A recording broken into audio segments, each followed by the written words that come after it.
Hi, my name is Vijay Maheshwari and I live in New York, but I was a former correspondent for Politico in Ukraine. I was covering the country when there was a pro European revolution, more commonly called the Revolution of Dignity in 2014.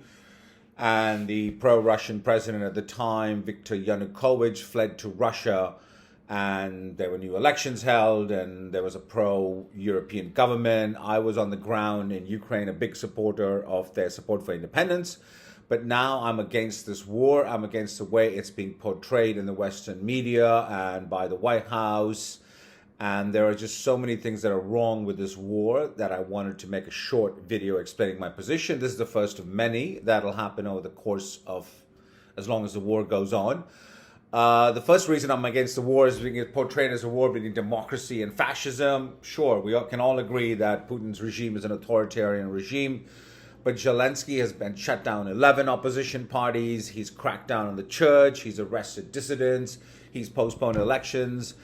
I call him Putin light in many ways, and therefore this is not a war for democracy. Unfortunately, the Ukraine that I covered in 2014 was a lot more democratic and open. It recognized both Russian and Ukrainian language. There were numerous political parties on both sides, from far right, which never won in the elections, to all the way to pro-Russian parties that wanted better relations with Russia, the Russian language to be recognized as a state language, a trade union with Russia. So that was the Ukraine I remember. But today there's only one party. All the opposition media has been shut down. Even churches that are critical of the Ukrainian government have been shut down. Their priests arrested. And secondly, I still love Ukraine. I lived there for many years. I had a Ukrainian girlfriend, almost got married there. So I support very much their right to self-determination and to joining Europe and possibly NATO at some point. But that is not the issue now. That was the issue in the first few months of the war, when it was a war to support Ukrainian sovereignty. I think for the most part, that has succeeded. Ukraine is now fended off Russian forces for 80% of its territory. Now there's been this mission creep, and the war seems to be about Ukraine recovering all its territory. Now, on paper, that does sound like a good thing. I mean, there was the Budapest Memorandum of 1994 that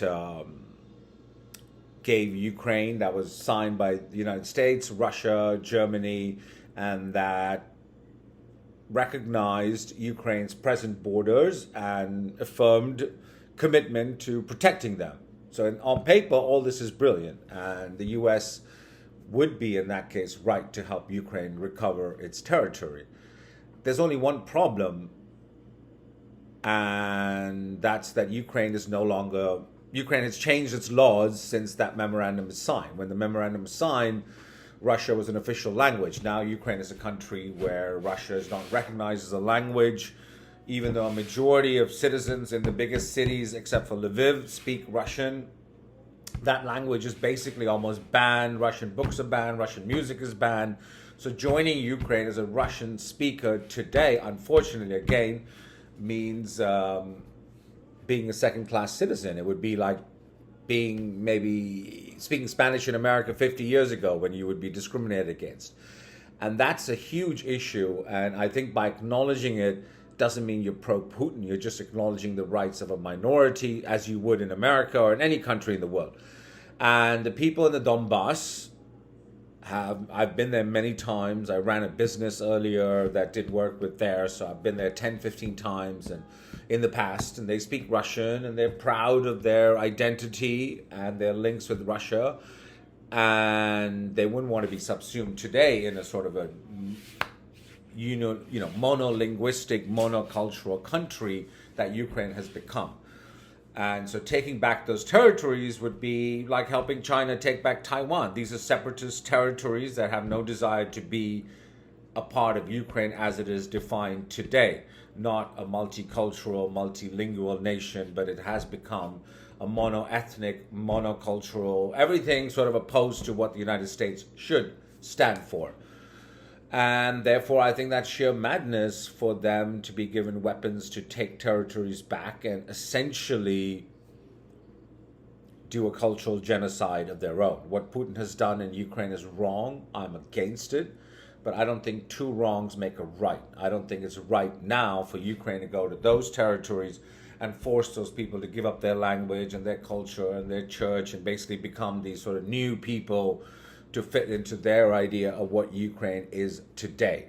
That is wrong. That is not what the United States as a multicultural, multi-ethnic, multi-religious country stands for. It's a contravention of every single right we have as Americans. So I think it's not about giving Putin has to lose, and therefore these millions of people have to suffer and have their identity erased.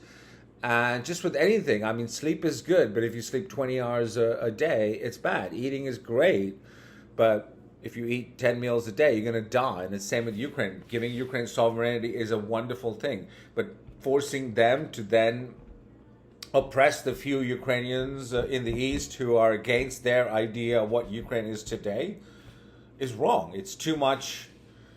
It's giving them too much power of their own people. We have to recognize there is somewhat of a civil war there between two sides of the country, two visions of what the country should be. It's always been divided. They had a revolution in 2004. Same thing, the Orange Revolution. One side wanted Europe, one side wanted to stay with Russia. Then 4 years later, they re-elected the bad Russian guy back into office because that side of the country, it's always shifted between both sides, and we have to recognize that and not be naive and just give weapons to one side of the conflict to oppress the other. So those are my views on the conflict. I don't think they're going to evolve, but of course, if there's any, I don't want to seem like I'm only partial to one side. I just want to recognize that the country is divided, and any settlement or any American conversation of that should also take that into account and discuss that, and not be like we are being in America without any sense of history, without any sense of knowing what Ukraine is a country, just saying, oh yeah, one side has to win and that's justice somehow served and then the war will be over. No, I mean, when you have an injustice, it always comes back to bite you. So if they do take over those territories, then you have this anger that'll somehow manifest itself in different ways. Anyway, I hope to be the first of many videos. So hope you enjoyed this one, and please subscribe to my channel. Thank you.